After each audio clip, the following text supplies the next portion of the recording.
شروع اللہ کے نام سے جو بڑا مہربان نہایت رحم والا ہے۔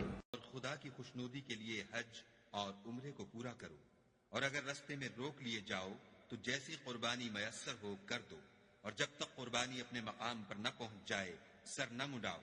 اور اگر کوئی تم میں بیمار ہو یا اس کے سر میں کسی طرح کی تکلیف ہو تو اگر وہ سر منڈا لے تو اس کے بدلے روزے رکھے یا صدقہ دے یا قربانی کرے۔ پھر جب تکلیف دور ہو کر تم مطمئن ہو جاؤ تو جو تم میں حج کے وقت تک عمرے سے فائدہ اٹھانا چاہے وہ جیسی قربانی میسر ہو کرے، اور جس کو قربانی نہ ملے وہ 3 روزے ایام حج میں رکھے، اور 7 جب واپس ہو۔ یہ پورے 10 ہوئے۔ یہ حکم اس شخص کے لیے ہے جس کے اہل و عیال مکے میں نہ رہتے ہوں، اور خدا سے ڈرتے رہو اور جان رکھو کہ خدا سخت عذاب دینے والا ہے۔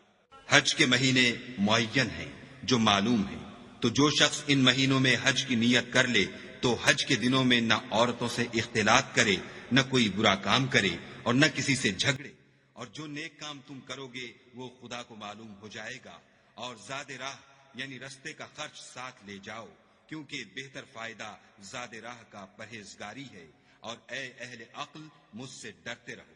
اس کا تمہیں کچھ گناہ نہیں کہ حج کے دنوں میں بذریعہ تجارت اپنے پروردگار سے روزی طلب کرو، اور جب عرفات سے واپس ہونے لگو تو مشعر حرام یعنی مزدلفے میں خدا کا ذکر کرو، اور اس طرح ذکر کرو جس طرح اس نے تم کو سکھایا، اور اس سے پیشتر تم لوگ ان طریقوں سے محض ناواقف تھے۔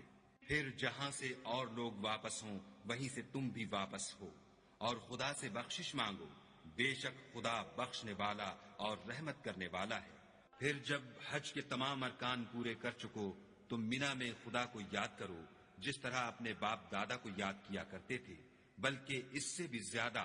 اور بعض لوگ ایسے ہیں جو خدا سے التجا کرتے ہیں کہ اے پروردگار، ہم کو جو دینا ہے دنیا ہی میں عنایت کر۔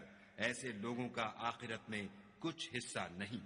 اور بعض ایسے ہیں کہ دعا کرتے ہیں کہ پروردگار، ہم کو دنیا میں بھی نعمت عطا فرما اور آخرت میں بھی نعمت بخشیو، اور دوزخ کے عذاب سے محفوظ رکھیو۔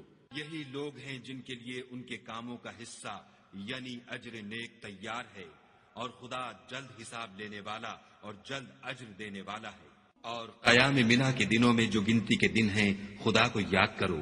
اگر کوئی جلدی کرے اور 2 ہی دن میں واپس چل دے تو اس پر بھی کچھ گناہ نہیں، اور جو بات تک ٹھہرا رہے اس پر بھی کچھ گناہ نہیں۔ یہ باتیں اس شخص کے لیے ہیں جو خدا سے ڈرے، اور تم لوگ خدا سے ڈرتے رہو، اور جان رکھو کہ تم سب اس کے پاس جمع کیے جاؤ گے۔ اور کوئی شخص تو ایسا ہے جس کی گفتگو دنیا کی زندگی میں تم کو دلکش معلوم ہوتی ہے، اور وہ اپنے معافی الضمیر پر خدا کو گواہ بناتا ہے، حالانکہ وہ سخت جھگڑالو ہے۔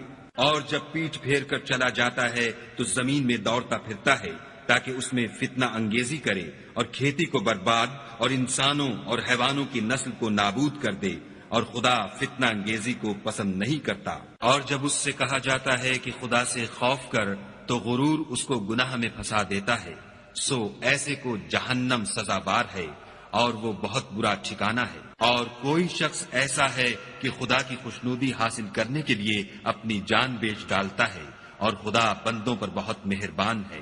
مومنو، اسلام میں پورے داخل ہو جاؤ اور شیطان کے پیچھے نہ چلو، وہ تو تمہارا صریح دشمن ہے۔ پھر اگر تم احکام روشن پہنچ جانے کے بعد لڑکھڑا جاؤ تو جان رکھو کہ خدا غالب اور حکمت والا ہے۔